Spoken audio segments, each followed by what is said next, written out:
Hello everyone, in this video I will go over my solution to the problem named array optimization by DQ taken from today's Codeforces round.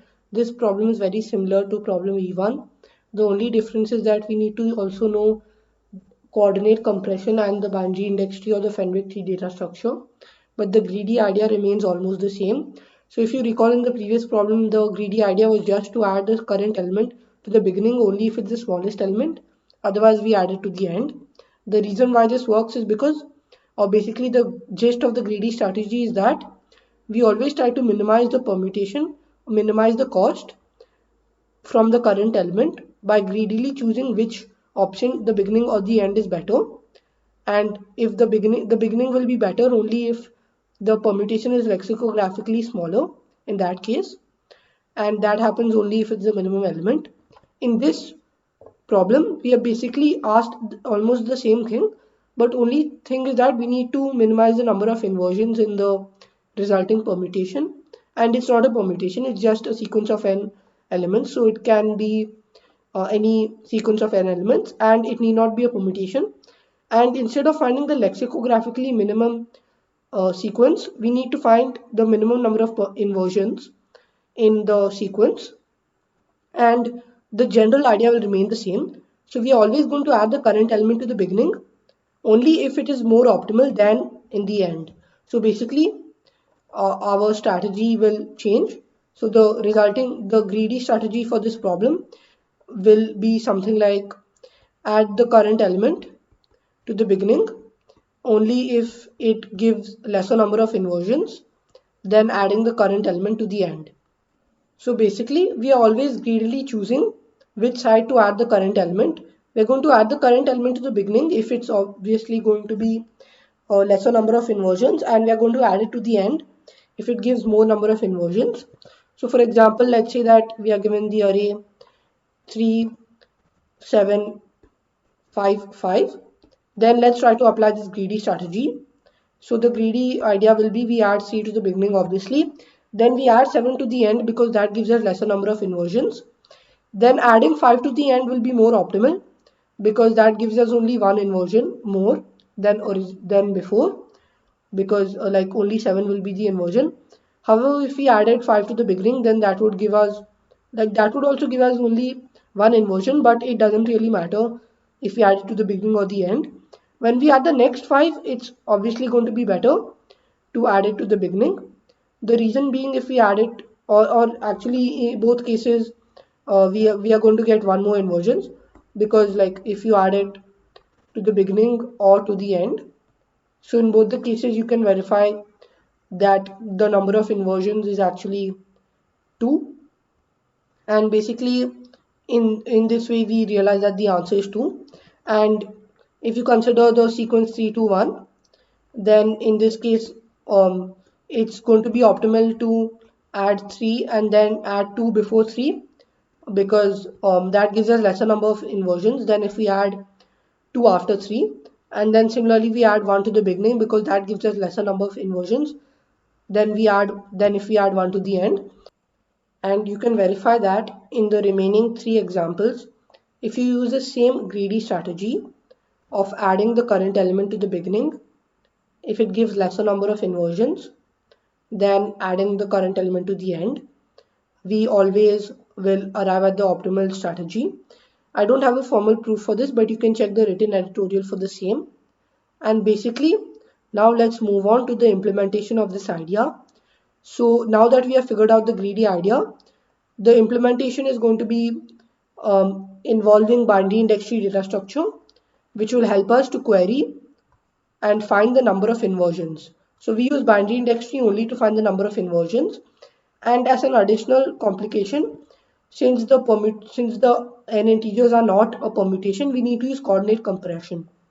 So the steps in our algorithm will be, the first step is going to be do coordinate compression to make sure that all the indices are basically between 1 and n, and to get all numbers between 1 and n inclusive. And in this way we ensure that whenever we are querying a range in our binary index tree, the range is between 1 and n, it's not minus it's not negative indices or it's not very large indices. And then the second part is use a binary index tree to find the inversions, and I'll be mentioning a bit more on how exactly we can do that.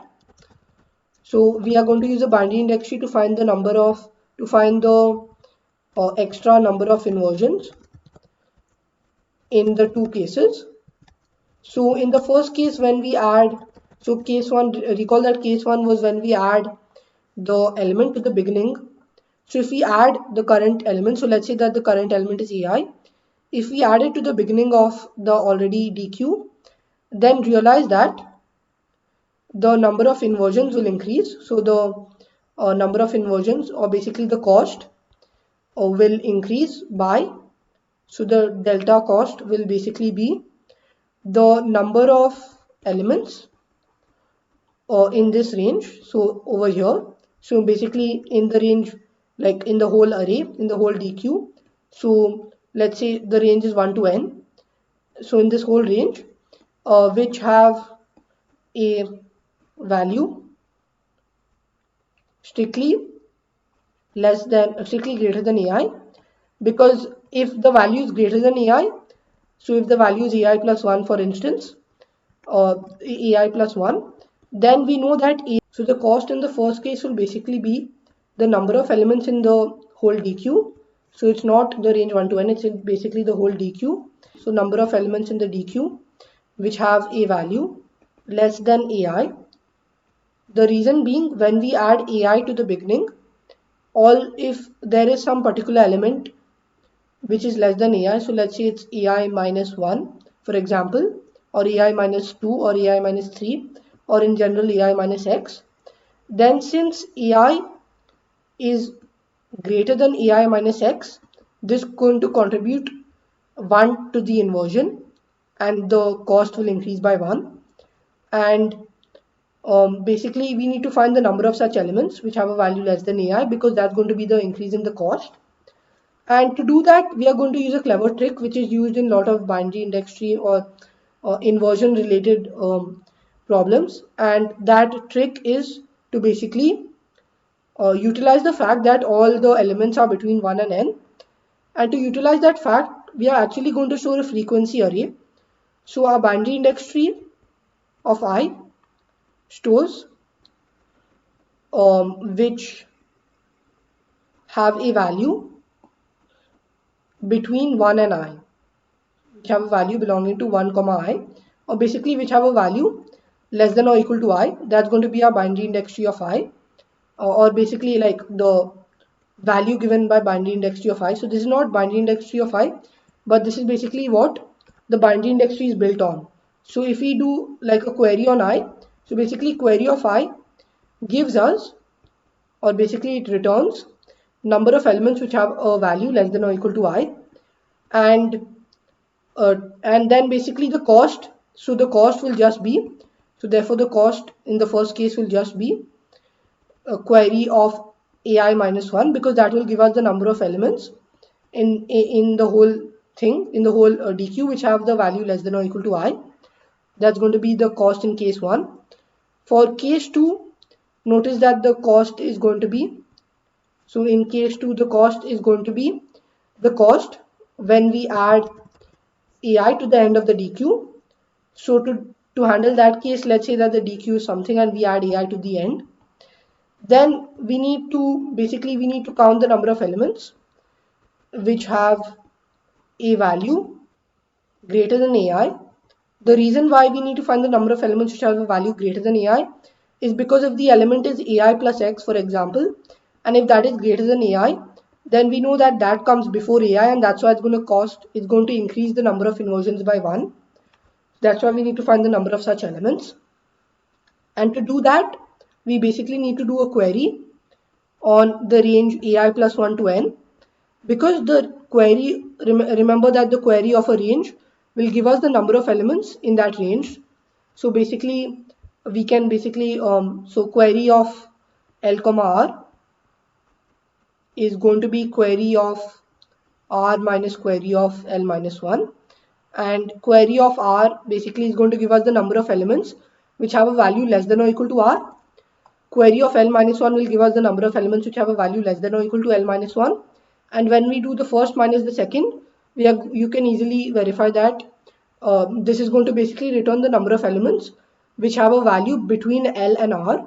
And now query of AI plus 1 comma N will basically give us the number of elements which have a value between AI and N inclusive, and that's why that's going to just give us the number of elements which have a value greater than AI, and that's basically the cost in case 2. So we are going to store these two costs. So recall that the cost 1 is just query of AI minus 1 and cost 2 is the query in this range, and we are going to take the minimum of these two costs. So if the cost 1 is better, then we push it to the front, otherwise we push it to the end.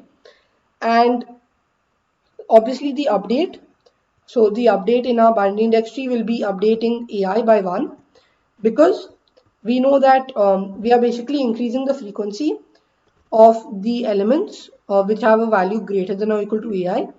So to do that, we just like increment 1 to the position AI in the binary index tree data structure, and that's basically the full solution. Now I'll show you the code implementing the same idea. So in the code, I have the binary index tree data structure. I use a long because just for safety, because the number of inversions can be quite big and we need to find the minimum number of inversions and print that cost. So that's why I use long. Then I have the normal update. I have the query at point I, and I have the query for a range L to R. And then in the main code for each test case, I take in the value of n. I do coordinate compression in the normal way. So you can use any coordinate compression which you want, but the resulting thing should be that all the elements should start from 1 and end at n, because that's what our binary index tree will also be storing. So all the elements belong to 1 comma n in the end after we do the coordinate compression.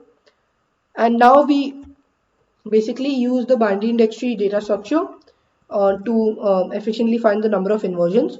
So initially we update a of 0 with plus 1, because notice that although we use 0-based indexing for the array indices, each AI value is between 1 and n. So each AI value has 1-based indexing, but the indices of the array itself are from 0 to n minus 1. So I increase a of 0 by 1 in the binary index tree data structure, which basically shows the frequency. And the answer is initially 0. The answer stores the total number of inversions.